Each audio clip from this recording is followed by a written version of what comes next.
Assalamualaikum warahmatullahi wabarakatuh. Perkenalkan, nama saya Alfitra Salam NIM 2122024. Kali ini saya akan mempraktikkan video pembelajaran mata pelajaran fikih di sekolah untuk memenuhi salah satu persyaratan UTS yang diampu oleh dosen Ibu Ade. Berikut video akan saya tampilkan.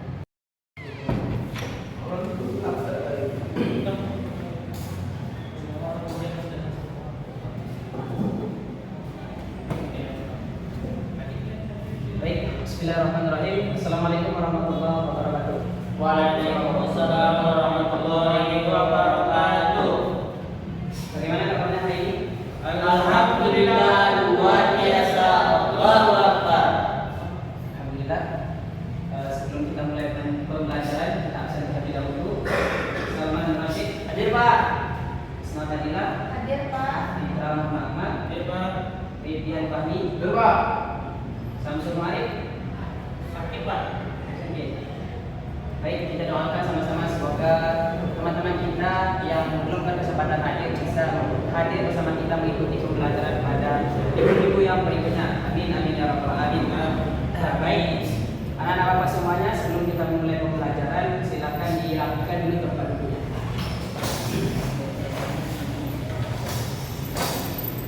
Sudah siap untuk pembelajaran? Siap. Oke. Untuk mengawali pembelajaran kita, mari kita membaca basmalah. Bismillahirrahmanirrahim. Baik, anak-anak bapak, materi kita hari ini tentang mahkum fi dan mahkum alaih. Nah, ada tujuan pembelajaran kita pada kali ini. Bapak berharap anak-anak bapak bisa memahami apa itu mahkum fi, apa itu mahkum alaih. Kemudian anak-anak bisa mengetahui contoh mahkum fi dan mahkum alaih dalam kehidupan kita sehari-hari. Kemudian metode yang bapak gunakan pada kali ini yaitu metode ceramah, dan nanti bapak akan membuat anak-anak bapak menjadi dua kelompok saja secara berpasangan, dan model yang bapak terapkan adalah model group investigation. Baik, langsung saja saya bapak masuki penjelasan kita pada kali ini. Baik anak-anak bapak semuanya, materi kita hari ini tentang mahkum fi dan mahkum alaih. Dulu kita telah membahas tentang hakim dan hukum. Sekarang kita masuk kepada mahkum fi dan mahkum alaih. Nah, dulu hakim yang dimaksud yang kita bahas itu adalah Allah Subhanahu wa taala yang membuat suatu hukum.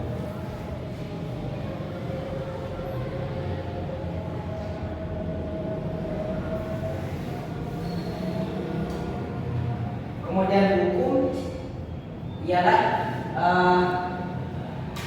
aturan-aturan yang menyangkut dengan kehidupan kita sehari-hari. Dan kali ini kita akan membahas tentang mahkum fi dan mahkum alaih. Sebelum kita melanjutkan kepada materi, ada yang mengetahui apa itu mahkum fi dan mahkum alaih? Belum? Baik, kalau belum kita langsung masuk kepada penjelasan. Nah, pertama kita akan membahas tentang mahkum fi. Mahkum fi yaitu objek hukum. Objek hukum yang dimaksud ini yaitu perbuatan mukallaf. Siapa itu mukallaf? Mukallaf itu ialah orangnya yang berhubungan dengan hukum syar'i yang bersifat tuntutan, mengerjakan atau meninggalkan suatu pekerjaan, memilih suatu pekerjaan, dan yang bersifat syarat, sebab, halangan, azimah, rukhsah, sah, dan batal. Jadi mahkum fi di sini adalah perbuatan mukallaf, perbuatan manusia tersebut dalam menjalani kehidupan yang berkaitan dengan tuntutan yang diperintahkan oleh Allah Subhanahu wa taala dan lain sebagainya. Sampai di sini bisa dimengerti apa itu mahkum fi? Bisa Pak. Jadi mahkum fi itu sekali lagi Bapak jelaskan, benang merahnya yaitu mahkum fi perbuatan mukallaf, perbuatan manusia dari apa yang dia kerjakan tersebut yang telah diperintahkan oleh Allah Subhanahu wa taala selaku yang membuat hukum. Kemudian mahkum alaih. Mahkum alaih itu seseorang yang dikenai kitab Allah Subhanahu wa taala yang disebut dengan mukallaf. Maksud kitab di sini ialah seseorang yang diwajibkan atas perintah yang Allah perintahkan kepada orang tersebut. Jadi yang dimaksud mahkum fi di sini adalah orangnya. Kalau mahkum alaih itu orangnya, kalau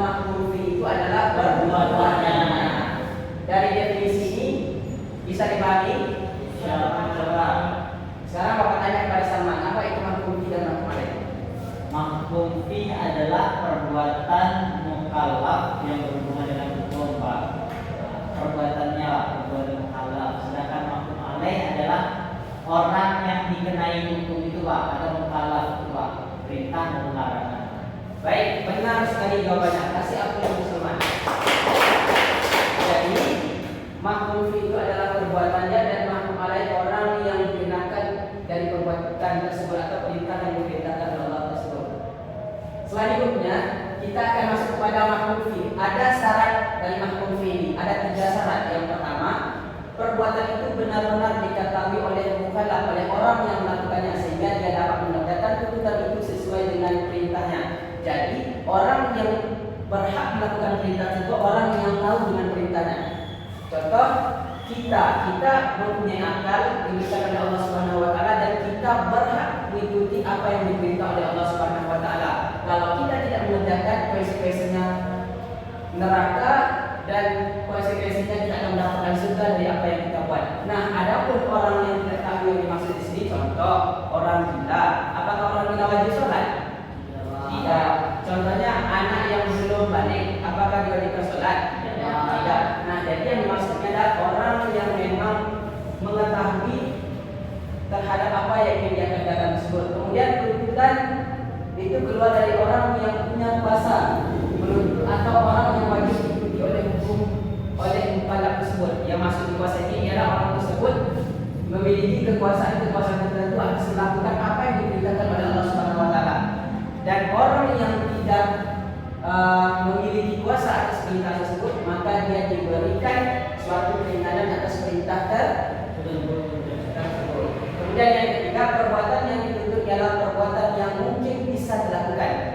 Perbuatan yang Allah Subhanahu wa taala berikan kepada kita itu merupakan perbuatan yang mungkin kita lakukan dan seseorang itu tidak melakukan perbuatan tersebut jika perbuatan tersebut tidak mungkin untuk dilakukan oleh seseorang. Maksudnya adalah di luar daripada kemampuan manusia tersebut.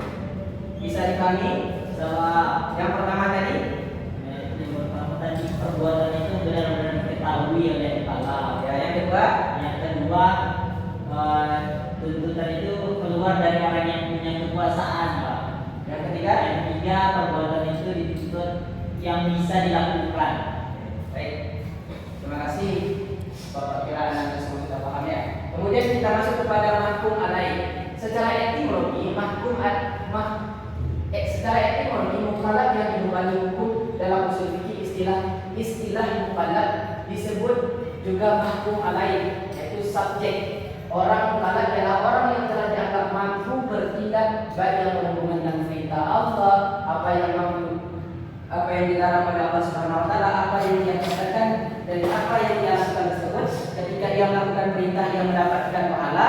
Ketika dia melakukan larangan Allah,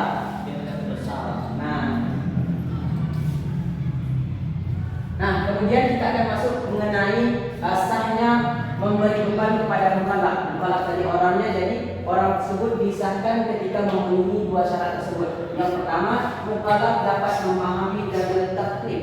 Maksud dalil taklif ini ada dalil Al-Qur'an yang menjelaskan tentang perintah yang diperintahkan oleh Allah Subhanahu wa taala.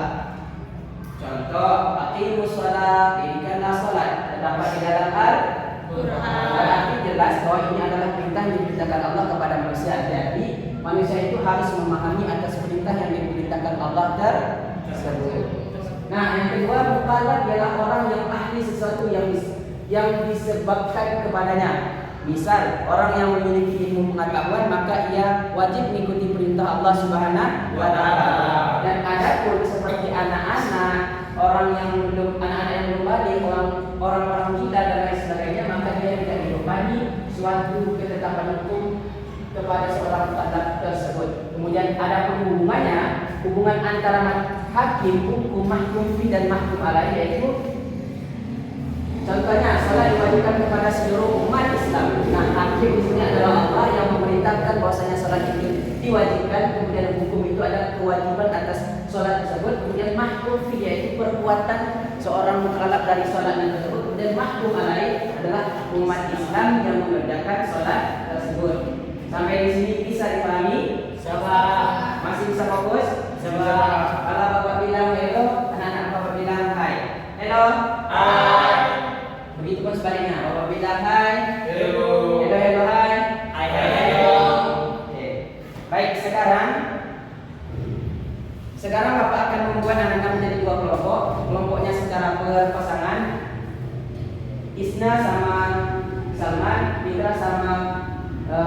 fahmi. Tugas kalian ialah mencari bentuk mahkum fi dan mahkum alaih. Kelompok Islam mencari tentang mahkum fi, yang mitra mencari bentuk mahkum alaih. Silakan kerjakan dari sekarang dan boleh di-share ke HP-nya masing-masing. Bapak kasih waktu 1 menit dimulai dari sekarang.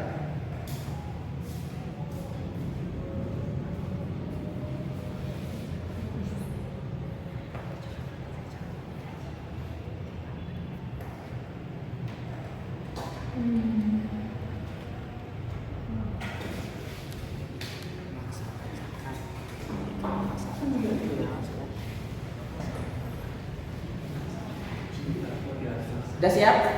Oke, semuanya sudah siap. Sekarang Bapak ingin satu orang perwakilan dari kelompok menjelaskan dari apa yang telah Bapak perintahkan. Salman Pak. Kami dari kelompok 1 mendapat perintah untuk mencari mahkum fi dalam dalil atau ayat Al-Quran. Nah, perintah dalam Al-Quran itu diperintahkan ibu sholat waktu zakat, yaitu perintah sholat, yaitu melaksanakan sholat itu termasuk mahkum fi. Kemudian membayar zakat itu termasuk mahkum fi. Kemudian pada dalil Quran surah Al-Baqarah ayat 183 diperintahkan berpuasa. Perintah untuk berpuasa sebagaimana orang-orang sebelum kamu. Kemudian perintah untuk haji bagi yang mampu, Pak. Kemudian perintah untuk berbuat baik dan bersilaturahmi, Pak. Baik, terima kasih kepada Salman, sangat benar sekali jawabannya. Kasih upload bersama. Jadi benar yang dibilang Salman, bahwasanya perbuatan seseorang itu atas perintah Allah Subhanahu wa taala, salat, zakat, puasa, haji itu merupakan bentuk daripada mahkum fi, yaitu perbuatan mukallaf dalam melakukan perintah atau hukum yang diberikan oleh Allah Subhanahu wa taala kepada hamba-Nya. Sekarang kelompok 2. Silakan berikan contoh mahkum alaih.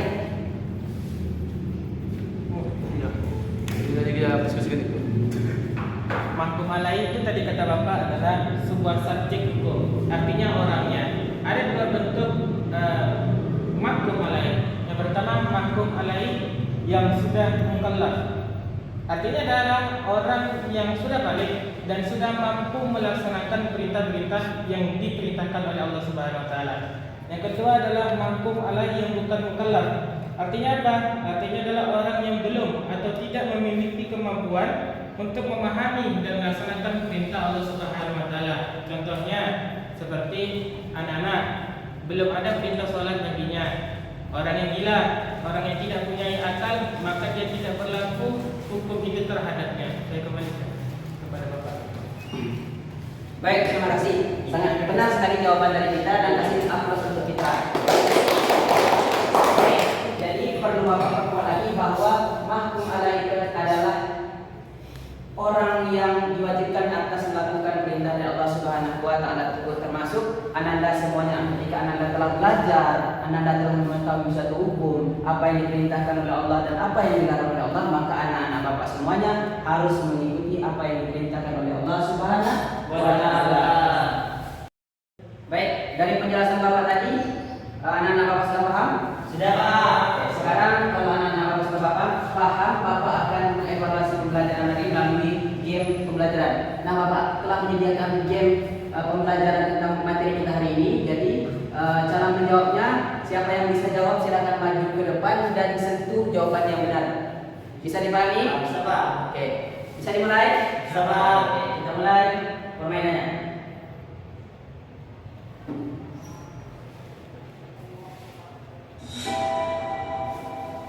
Subjek Pak, subjek. Maju. Kecewa Pak. Ini ya. Ini ya. Kawan bukan Enggak bisa juga. Pahami aja. Segan. Siapa yang bisa? Objek. Yang B. Ya, Pak. Salah lagi. Salah satu. Ya, Perbuatan C. Pak, coba.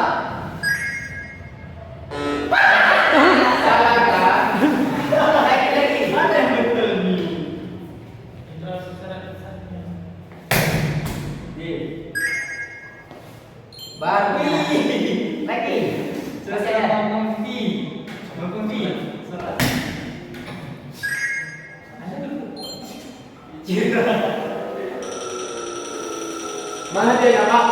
Nah, jadi tata skor adalah 40 dan yang menangnya adalah Ananda Fahmi. Bob, terima kasih ya. Oke. Terima kasih. Ya. Terima kasih ini. Dan Bapak berharap anak-anak Bapak bisa memahami materi kita. Dan untuk tindakan selanjutnya, silakan anak-anak Bapak baca materi untuk pembelajaran hari ini berikutnya.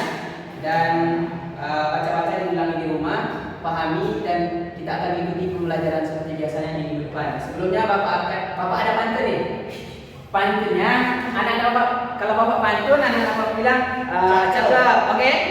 Siap? Yang pertama, pemain tim Barca sangatlah ramah. Cakep. Pemain muda mungkin sejarah di kancah negara. Cakep. Pembelajar kita hari ini usai sudah. Cakep. Semoga ilmu yang didapat tak sia-sia. Amin. Yang kedua, King Barca kadang-kadang gacor malam semalam. Cakep. Madrid 15 UCL tak berlaku serta terjatuh-jatuh. Cakep. Akhiri pembelajaran dengan ucapkan wassalam. Wassalamualaikum warahmatullahi wabarakatuh.